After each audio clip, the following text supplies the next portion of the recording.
Hola a todos, estamos en una entrega, un cambio, yo siempre digo estamos en una entrega nueva de entrevistas, pero hubo un cambio, por ahí nos escribieron al interno, una intimidad que queremos como confesarles del tema de la marca. Entonces entrevistas a partir de hoy, de esta entrega, de esta edición, empieza a llamarse entrevisajes. Hola a todos, entrevisajes, suena mejor, Suena ¿cierto? mejor. Tiene más swing. Nos conectamos más con el otro, hay más presencia de la alteridad. Por eso el cambio de luz, por eso todo el tema del... Puro visaje. Bien, estamos en un espacio hermoso, la librería Casa Tomada, también por eso la camiseta de Argentina. El nombre de la librería es un homenaje, un tributo a un escritor argentino, Julio Cortázar, que tiene un cuento bellísimo que se llama de esa manera. Y estamos en este espacio hoy también con una invitada de lujo que se llama Camille Melo. Ay, muchas gracias, chicos, de verdad.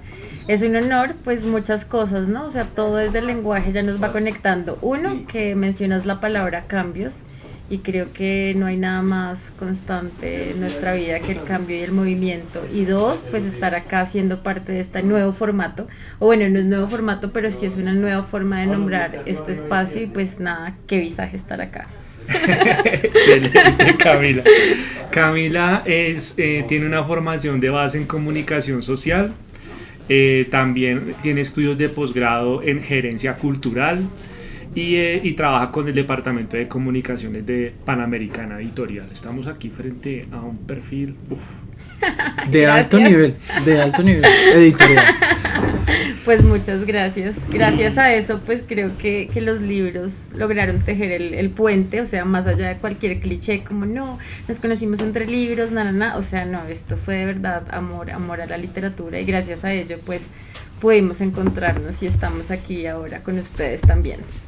Correcto, Camila. Hoy nos convoca un autor interesante, contemporáneo, actual, vivo, colombiano, que trabaja también en medios, que tiene una experiencia con el periodismo, pero que también tiene una experiencia con la literatura, un híbrido interesante, que se llama Fernando Araujo Vélez.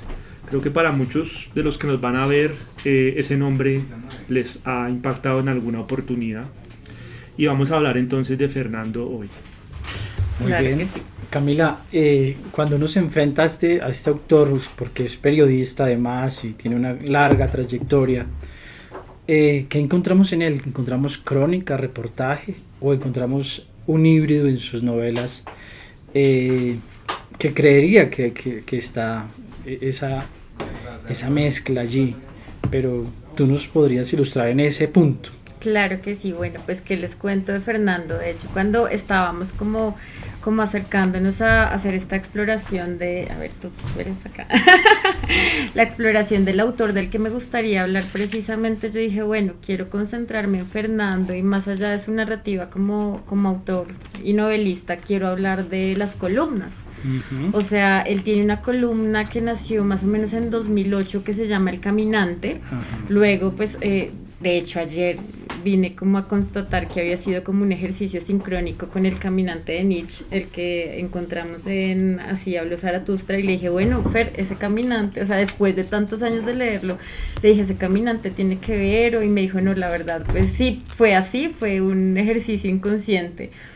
Pero porque sus columnas, o sea, generalmente cuando leemos un columnista encontramos como su posición muy marcada frente a temas muy específicos, frente a la educación, a la cultura, a la salud, a la economía de un país, a cómo está compuesta una sociedad. Pero en las columnas de Fernando creo que hay un vértice inmenso, y es que te encuentras precisamente con un montón de referentes literarios, artísticos, hay música, hay cuentos, habla también pues de lo cotidiano, o sea, digamos que si hay algo que reivindica Fernando en sus columnas es precisamente a que todos debemos escribir nuestra propia obra, y que no solamente todo esto que nos inspira, que bueno, pues más adelante supongo que llegaremos ahí, es lo que nos hace ser lo que somos, sino también atrevernos a contar nuestra propia historia. Entonces, por eso pues la selección fue las columnas de Fernando, porque pues ya llevo más de la mitad de mi vida, casi la mitad de mi vida leyéndolo,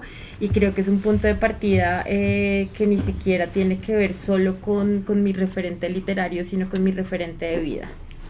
Alguna vez tuve la oportunidad de enviarle un correo de manera particular, personal, a nombre propio, sin usar contactos de ningún tipo alrededor de él, a Fernando Araujo, para la publicación de una nota en El Espectador, y el trato fue realmente muy humano. Es decir, aquí tenemos un hombre también, más allá de la escritura y del oficio, tenemos una persona que se vincula también con lo humano, no solamente con el ejercicio periodístico ni literario, porque a veces uno encuentra en este tipo de medios, en este tipo de oficios, personas con egos extravagantes, que de alguna manera están en ciertos perfiles y como que de alguna manera no permiten esa comunicación tan bonita que de pronto se tiene con Fernando. Un poco también, antes de entrar, digamos, en las obras y en las columnas, ese Fernando humano. Bueno, pues mi experiencia, de hecho, es que recientemente estoy así como muy nostálgica, como recorriendo un poco como mis raíces, como todo lo que me ha traído a este punto de la vida. Y de hecho, pues indagué yo, bueno, ¿cuándo fue la primera vez que escribí un mail a Fernando? Y bueno, eso fue en 2009, no mentiras, 2010. Yo estaba todavía pues en la universidad, digamos que mi perfil siempre fue muy claro que quería irse como hacia la gestión cultural, organizacional, pero escribía siempre de manera muy, no sé, muy empírica tal vez, porque mi formación no estaba tan dada a hacerlo de manera más juiciosa como mis compañeros de periodismo o de educación, que de pronto tenían como muchos más referentes poéticos y demás. Lo mío era, digamos que otro componente, otro estilo. Y una amiga de la vida que trabajaba en El Espectador me dijo, mira, están empezando como a resucitar un poco el magazine, pues que ya muchos de ustedes, o si no lo saben, pues es un referente muy importante en las letras colombianas, porque allí han publicado pues muchísimos de los escritores más importantes en nuestro país, no solamente desde el oficio de escribir o desde los premios, sino también personas que tal vez si no hubiera sido por este repositorio cultural no hubieran publicado alguna de sus obras o textos. Entonces pues mi amiga me dijo, no, con toda confianza escríbele a Fernando. Y yo pues, o sea, súper empírica, como les digo, o sea, yo escribía de verdad como Timoteo, ahora no es que escriba diferente, pero era pues muy, no sé, muy genuina, inocente en mi escritura, y le escribí un mail, y como bueno, así como súper protocolario, además me da risa porque Fernando es cero eso, entonces, estimado Fernando, atentamente me refiero a usted a través de tal persona, le envío algunos de mis textos para que ponga a consideración, o sea, todo lo que no es él, o sea, como pongo a consideración que usted diga si está bien o mal, no, nada de eso, porque bueno, más adelante vamos a hablar un poco también de estos absolutos. Y sí, bueno, pues tú no sabes lo que significó ver por primera vez mi nombre, y todavía significa, o sea, y los guardo, o sea, son tesoros para mí cuando sale en un impreso un poema mío, y que no he hecho el ejercicio real de publicar un libro, pero siempre están mis publicaciones del magazine, y bueno, pues esa fue como la primera mirada frente a frente, ya como 3 publicaciones después, él un día me dijo, Camila, la quiero conocer, ¿por qué no viene al periódico y nos tomamos un café? Y yo llegué al periódico cuando todavía quedaba en la 26, o sea, hice la cosa más absurda del mundo.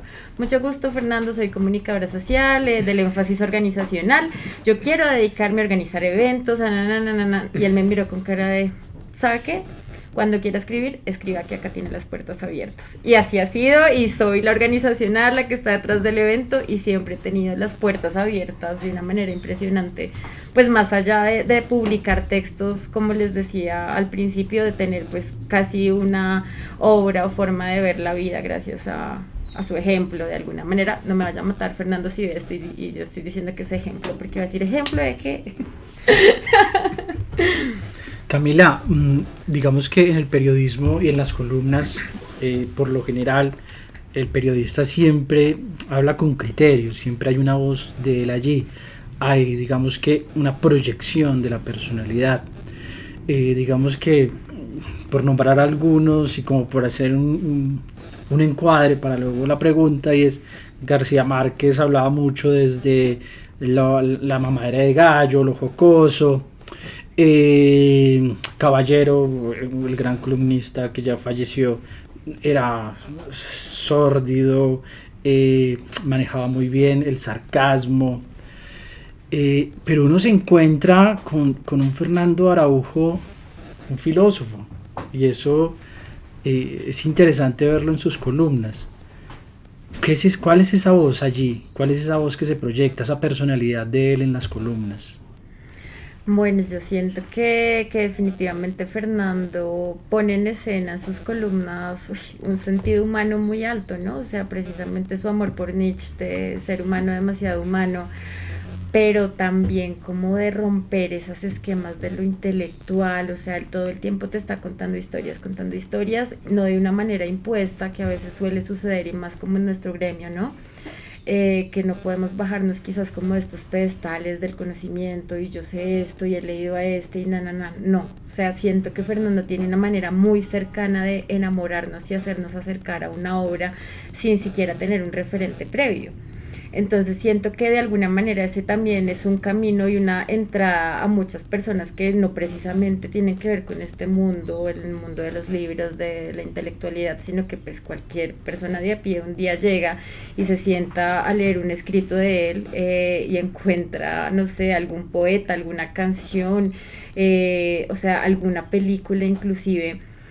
Y ver cómo él hace como esta mixtura de lo humano, pero también de lo trascendental de una obra de arte. Creo que ese es un poco su manifiesto sobre sus columnas, ¿no? O sea, ahora que decías como cuál sería como su voz, no sé, o sea, creo que él no llegaría nunca a aceptar que lo llame como una persona dulce o una voz muy dulce. O sea, yo siento que cuando leo a Fernando es como un cántico, ¿no? O sea, como si en la infancia tú sintieras un canto de arrullo, esto que te sosega un poco, pero también es un temblor, o sea, es algo que a nivel de conciencia todo el tiempo te está diciendo, bueno, enfréntate contigo, ¿qué está pasando? ¿Cuáles son tus aspiraciones? O sea, ¿es verdad esta idea de éxito que todo el mundo te ha vendido? ¿Es verdad que solo puedes tener un amor o muchos amores? ¿Es verdad? O sea, muchas cosas, porque realmente no hay una verdad absoluta, ni hay ningún absoluto, ni hay buenos ni malos. Entonces, todo el tiempo tú lees una columna del Caminante y te estás enfrentando a eso, y él no te dice un camino, vea, coja por acá, el norte, el sur, nada, o sea, él todo el tiempo como que permite esa posibilidad de que uno mismo se esté cuestionando frente a el que es su camino.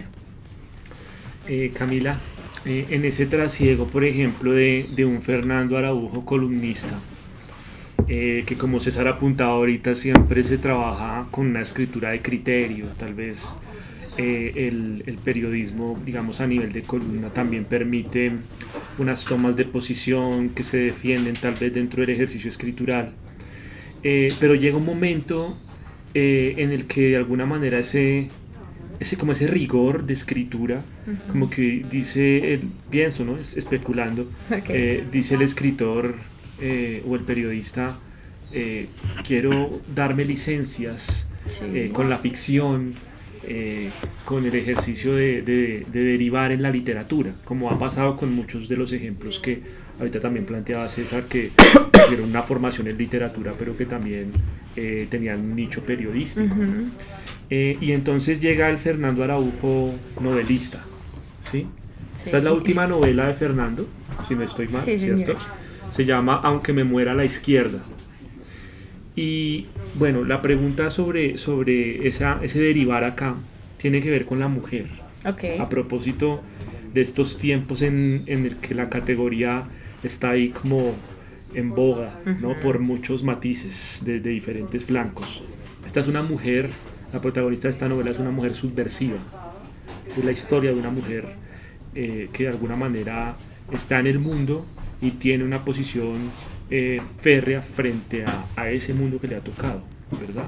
Sí, señor. Hablar un poco de pronto de esa obra. Bueno, es que todo se conecta con todo, ¿no? O sea, esta novela tiene un toque epistolar también. Algunas de las columnas del Caminante pueden ser encontradas acá.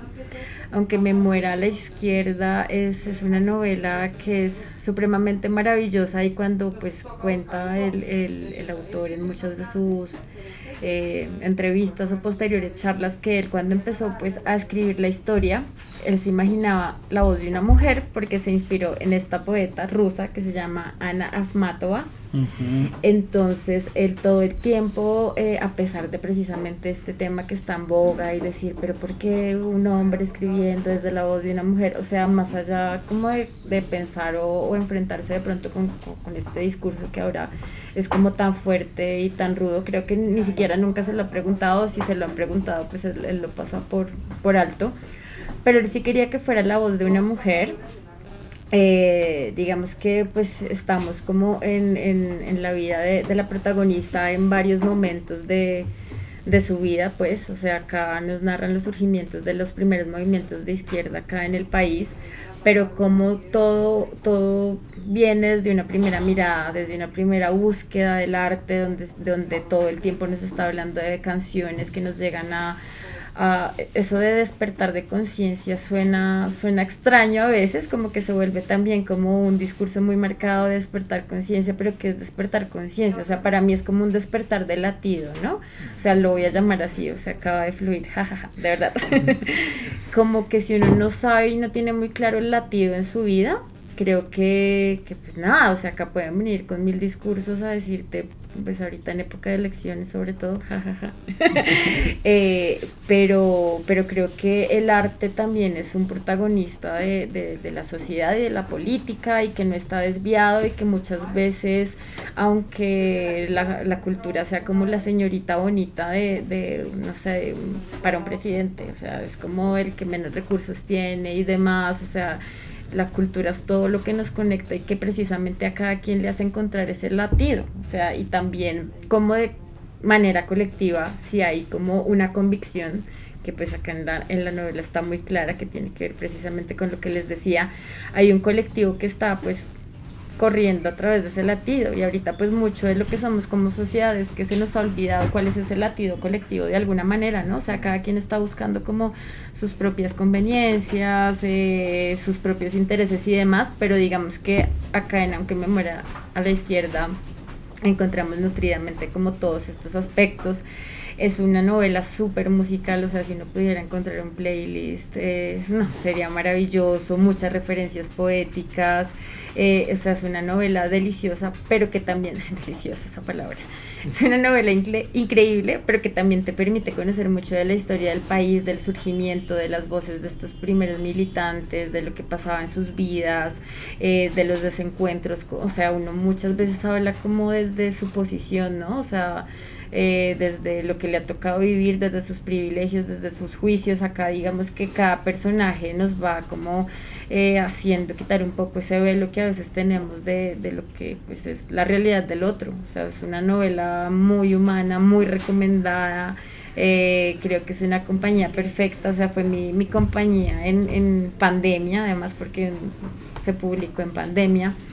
Entonces pues creo que encontramos también a Bertolt Brecht acá y esa es mi conclusión, o sea, como una de mis conclusiones acerca de la novela, que siempre tenemos que ser de los imprescindibles, o sea, y que si la lucha no está y nuestras posiciones están muy marcadas, independientemente de lo que sea, o sea, cada quien si tiene claridad muy férrea frente a sus convicciones, pues vamos a ser de los imprescindibles.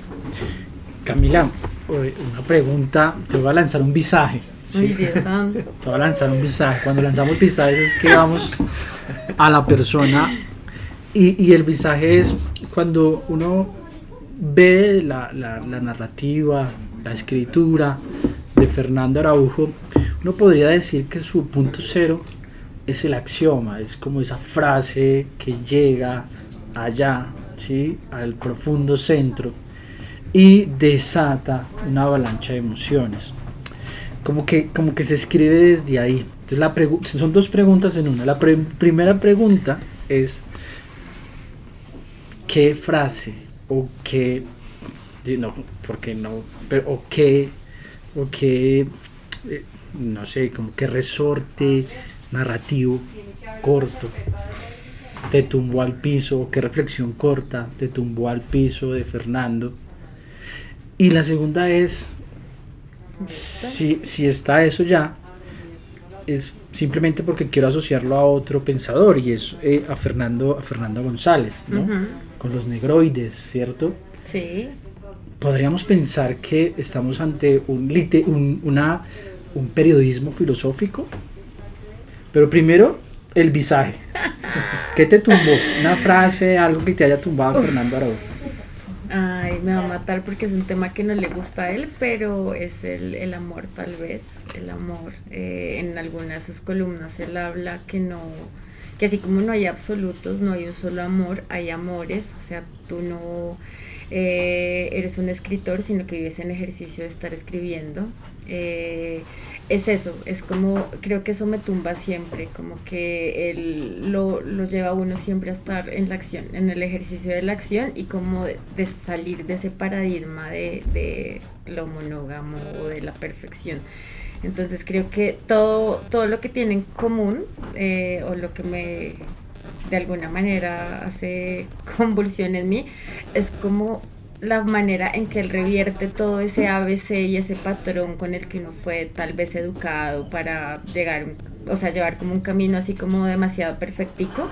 No, o sea, él dice, o sea, no te equivocaste de vida, o sea, la vida no es esa, de una manera muy dulce, muy cercana. Entonces pues creo que es eso, o sea, como que siempre es como un respiro. O sea, para mí es súper catártico en algún momento de la vida, así que yo soy así como medio perfectica con mis cosas. O sea, no en la vida, no soy perfecta, cero perfecta, pero sí soy como muy, muy rígida a veces con muchos procesos, y pues no sé, visitar una columna de él es como soltar. Entonces creo que también eso, no sé, me pasaba con la música mucho, pero nunca con la literatura. O sea, bueno, sí me encantan ciertos poemas, poetas, poetisas, pero que sea así como mi persona para volver en sí respirar, es una columna de Fernando. Entonces ese sería como... Y entonces, ¿estamos ante un periodismo filosófico, sí o no? Pues creo que no, o sea, no sé, sería contradictorio decirte que sí, precisamente porque parte pues, de lo que dice Fernando y de su discurso es que uno no tiene como que ponerle tantos matices y nombres a las cosas, ¿sí? Entonces sería como muy atrevido de mi parte decirte que es un periodismo filosófico. O sea, lo que sí te puedo decir es, como lo dijiste inicialmente, es que acá en sus columnas sí como que convergen muchas formas de arte, y pues ese ejercicio filosófico, además tú que eres filósofo de formación, sí es muy claro. Pero no lo designaría como tal. Ok, no, bien. Lo logró, sacó el visaje adelante, sacó el visaje. Camila, hay una cosa con los autores, digamos, dentro de lo que es la obra literaria, pues en relación con el periodismo. Uh-huh. Es el tema que a mí siempre me gusta como preguntarlo, de las categorías, ¿no? Sí. Ahorita ahí está sonando el teléfono de la librería, ¿no? Muy bien, la gente llama porque necesitan libros. Un día como hoy lluvioso, que necesitamos libros. Y una polita, y una buena charla. Y acá entre amigos, perfecto todo. Y entonces también hay una categoría que son los intertextos. Okay. Yo escuchándote con las respuestas que das y el recorrido que haces sobre la obra y el hombre, que es Fernando Araújo, llegas a unos autores, a unos referentes que están vinculados dentro de la literatura y la obra periodística de Fernando Araújo. Y a nosotros también nos gusta un poco trabajar este proyecto en aras de la promoción de lectura. Uh-huh.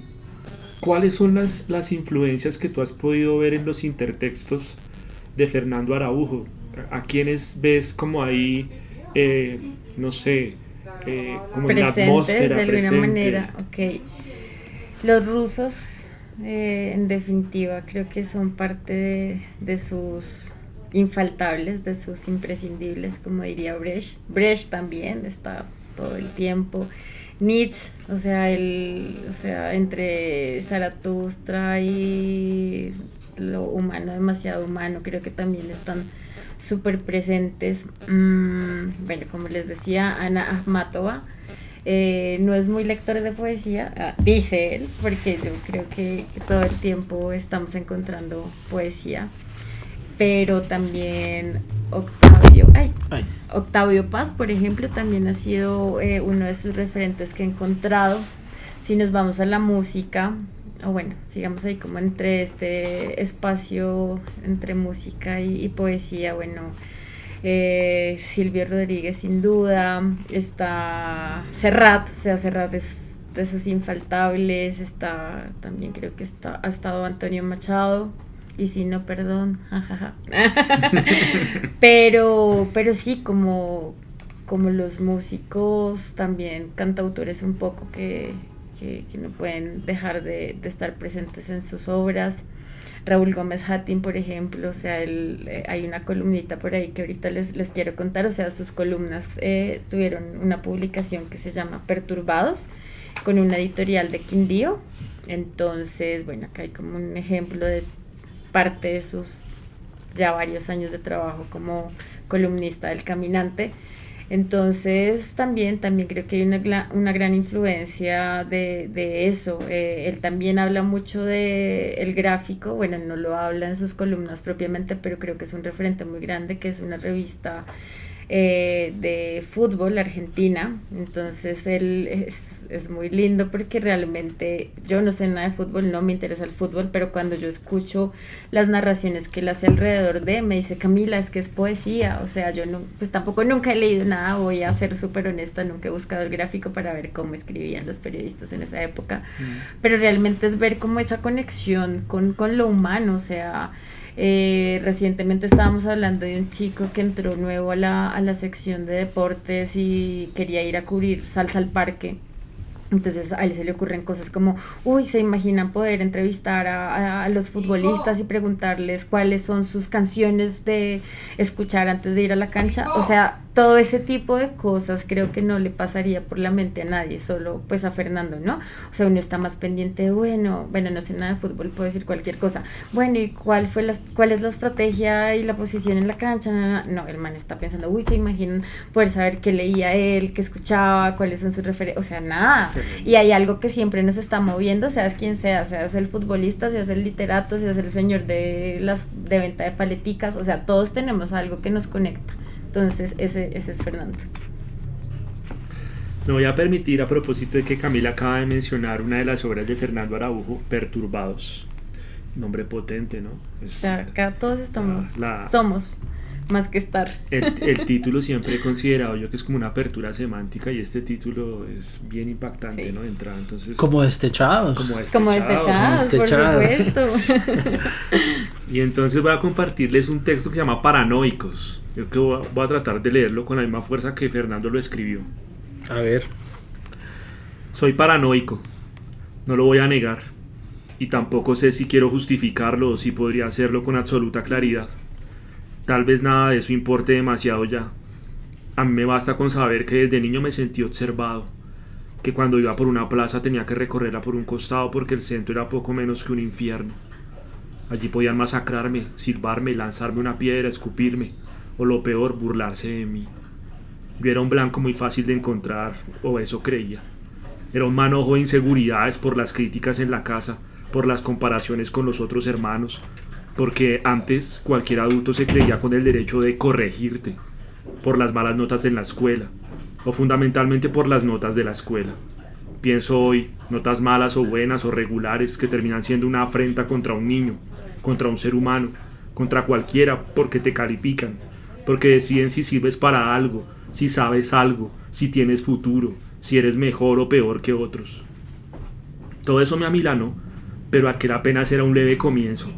Luego se sumarían a la lista la inseguridad de Bogotá, los buses que se te echaban y echan encima, los taxis, los atracos, los policías que te detenían en cualquier esquina y te trataban como delincuente. Y si protestabas, te llevaban en un camión con el eterno cargo de irrespeto a la autoridad. ¿Qué autoridad? Maldita sea. ¿Y por qué alguien debe tener autoridad sobre otro?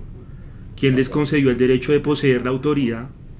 3 veces acabé en el camión y otras tantas en un calabozo, simplemente porque mirar a un policía o a un militar, mirarlo nada más, era signo de irrespeto a la dignidad de la autoridad. Como me dijo un coronel una de aquellas veces, ellos también iban con sus paranoias a cuestas, ¿no? Ellos también. Nuestros encuentros eran de docenas de paranoias que se juntaban. Nada bueno podía salir de ahí. Y nada bueno salió de tantas inseguridades, de tantos temores, de tantas venganzas contenidas y por venir. Una tarde, 6 meses después de mi último encierro, el coronel aquel me llamó para ofrecerme un trabajo. Usted tiene el perfil perfecto, dijo. Yo era un desempleado más, un irascible y perseguido desempleado más. Al día siguiente, con cargo de agente especial, comencé a grabar y a escuchar las llamadas telefónicas de todo tipo de sujetos. Hombres y mujeres, gente del común, personajes encumbrados, criminales, todos tan paranoicos como yo. Cuentas cifradas, citas clandestinas, pecados ocultos, conspiraciones, atentados, miedo. Oír tanta porquería me llevó a concluir que la humanidad es un invento que fracasó y por eso me persigue. Demoledor, ¿no? Demoledor. Pero qué buen lector también, no. Camila, esta lectura que hace Mauricio, pues nos lleva a hablar de otro tema y es Fernando que denuncia. ¿Cómo es ese periodista que denuncia? Pues bueno, o sea, creo que la denuncia de fondo de Fernando es precisamente, en primera instancia, más allá de hablar de derechos, de los derechos que necesitamos, es hablar como de estas denuncias humanas, ¿no? Que muchas veces también son autoimpuestas, como creo que ya les mencionaba antes. Entonces, para mí es pues, un tema de honor, básicamente, ¿no? Porque él todo el tiempo está, de alguna manera, dignificando nuestra voz, o sea, haciendo digna la posición o la postura desde donde estemos, sin que eso sea también sinónimo de invalidar a la del otro. Bueno, Camila, y entonces, ¿con qué te quedas? ¿Con el Fernando periodista o con el Fernando literato? ¿Con cuál de los dos? Bueno, pues si algo me ha enseñado Fernando es que me puedo quedar con los dos.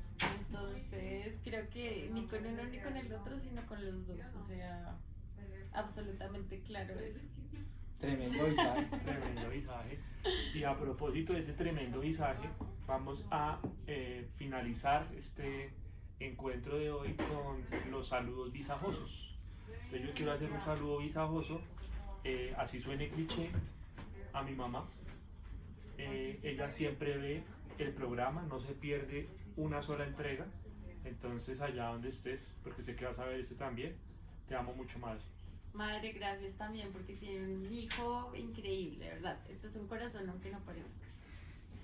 Y además a alguien que está detrás en este equipo, que es Jessica Cárdenas, que está trabajando todo el tema de la edición y que cada vez está experimentando más con ella y haciendo más cosas y más cosas.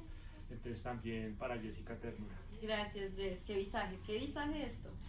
Tírele rosas. Gracias, Camila. No, gracias a los dos, de verdad. Camila, ¿y tú no vas a hacer ningún mensaje? Bueno, sí, también. Acá a mi audiencia.